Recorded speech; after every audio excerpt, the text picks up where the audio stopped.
C'est aux Pays-Bas, en bord de mer du Nord, sur le légendaire tracé de Zandvoort, que le Belgian Gentleman Drivers Club 2016 s'est poursuivi. Une étape devenue incontournable sur un circuit unanimement apprécié qui a accueilli naguère à maintes reprises le Grand Prix de Formule 1 de Hollande. Avec près de 40 bolides présents, en plus des voitures des coupes de marque BMW, le succès était une fois de plus au rendez-vous et c'est par une minute de silence en la mémoire d'Alain Frérotte et de Jean-Pierre Mondron, à même la grille de départ, que ce rendez-vous débutait. On attaque notre compte rendu par la division 2 dont les voitures de pointe étaient une fois encore omniprésentes à l'avant du peloton.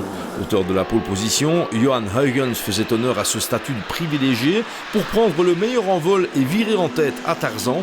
Pas encore lauréat de cette saison, la M3 E46 numéro 17 était bien décidée à frapper fort et bien.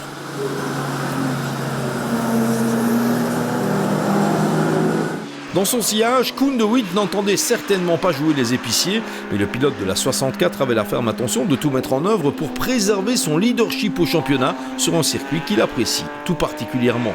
Dans le clan des Seat Leon Supercopa, les événements allaient évoluer de manière peu avantageuse à Zandvoort, la 33 d'Olivier Meurens et Grégory Pes réintégrant assez vite la pitlane en proie à un souci de direction assistée. Estimant la poursuite de la course trop dangereuse, son propriétaire décidait d'en rester là. Le sort de cette joute de Zandvoort, ce sont les neutralisations sous procédure de code 60 qui allaient le sceller. Après un quart de la distance de 180 minutes, ces neutralisations allaient se succéder. Pas un drame en soi, si ce n'est que de trop nombreux équipages ne respectaient pas la moyenne imposée, ce qui aboutissait à une pluie de pénalités. Au terme de l'épreuve, si la BMW numéro 64 de Koen de Witt semblait être passée à travers ces pénalités appliquées par secteur de la piste hollandaise, le classement était suspendu. Il allait en fait falloir plusieurs jours avant que tout ne soit recalculé sur base d'une pénalité par tour complet effectuée au-dessus des 60 km/h exigés lors des différentes neutralisations. Et au bout du compte, c'est la 17 de Johan Huygens et Peter Verlinde qui décrochaient la timbale sur le tapis vert. L'équipage aurait sans doute préféré décrocher sa première victoire dans un contexte différent, mais ce qui est pris n'est plus à prendre. Grosse désillusion sans doute pour Koen de Witt qui a bien cru conserver l'avantage avant d'apprendre qu'il était finalement renvoyé en deuxième position, un résultat néanmoins synonyme de gros points au championnat. Classé officieusement en troisième position le dimanche soir après la course, la BMW Compact à mécanique M3 frappée du numéro 444 allait conserver son rang, de quoi combler de joie un duo dont la Bavaroise ne cesse de gagner en performance et en fiabilité. C'est une fois encore une bonne surprise. À Dijon, les choses avaient également bien tourné pour nous. C'est un chouette circuit ici, auquel il a fallu s'adapter. Hier, on a profité d'une bonne séance de test. Aujourd'hui, on en a gardé un peu sous le pied, mais le résultat est bon, oui. Manfred, le tempo était bon pour votre voiture aujourd'hui ? Oui, l'auto a parfaitement fonctionné.